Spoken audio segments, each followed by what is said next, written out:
I want to know who the first person was that looked at that amount of meat and thought, that's appropriate for a sandwich. Maybe I should put that between two pieces of bread and see if someone can fit their mouth around it.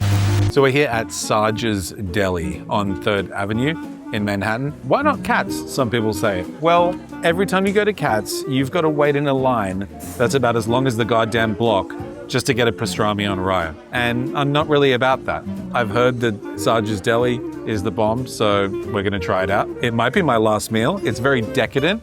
It may kill me in the process, but I'm willing to take that risk for the good of this show. So I don't remember the first time I ever had a pastrami on rye sandwich, but I remember the first time I had Katz. And it really blew my mind. I remember it was November in New York and it was really freezing and I waited in line for ages and I finally got my pastrami on rye, sat down. I think I might have eaten the whole sandwich and I got the meat sweats. And then I went out into the freezing cold of the Lower East Side and I felt sick is what I felt. I didn't feel good about the whole thing. Things that are this epic need to be taken in moderation.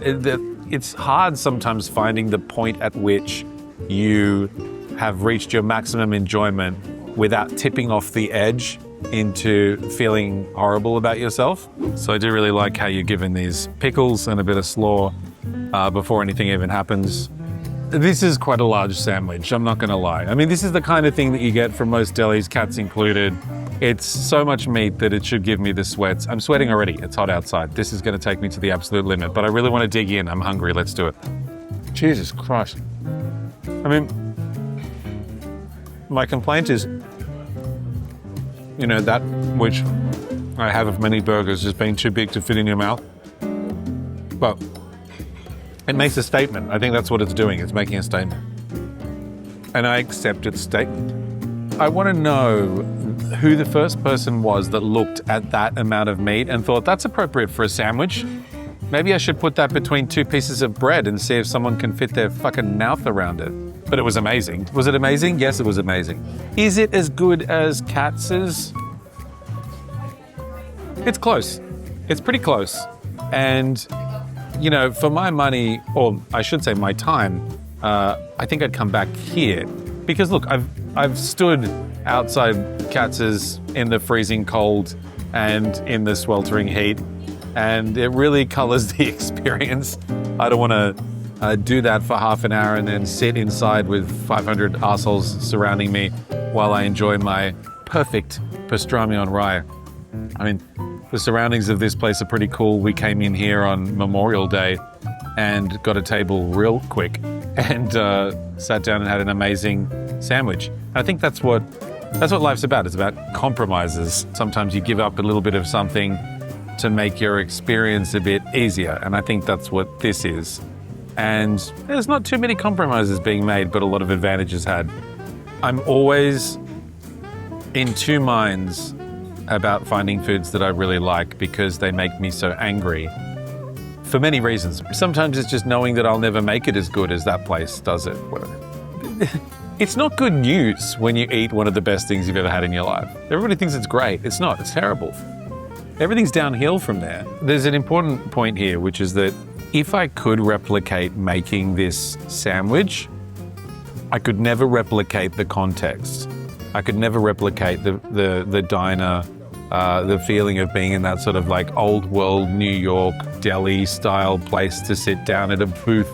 There's a sign behind you that says smoking section. I mean, that's fucking brilliant. There's so much of the context that's just, it's impossible to recreate. So there's no point trying to recreate the sandwich. I do think certain types of foods and the contexts which best surround them live specifically in certain places.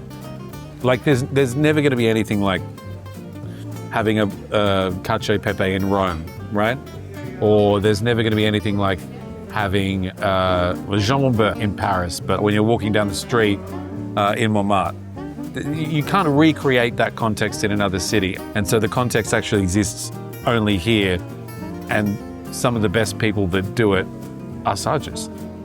So if I were to take everything into consideration, like the time I waited to get a table, not being ensconced in assholes and tourists, being able to talk to the person that I'm sitting with, the service, the speed, the ease, the lack of complexity in ordering. If I took all of that into account, then I would say that, yeah, I actually rate this as higher than Katz. And I think there's a lesson in that, which is just that, sometimes we have a very narrow focus in life and we try to optimize for what is the best thing on my plate, what's the best thing about this experience.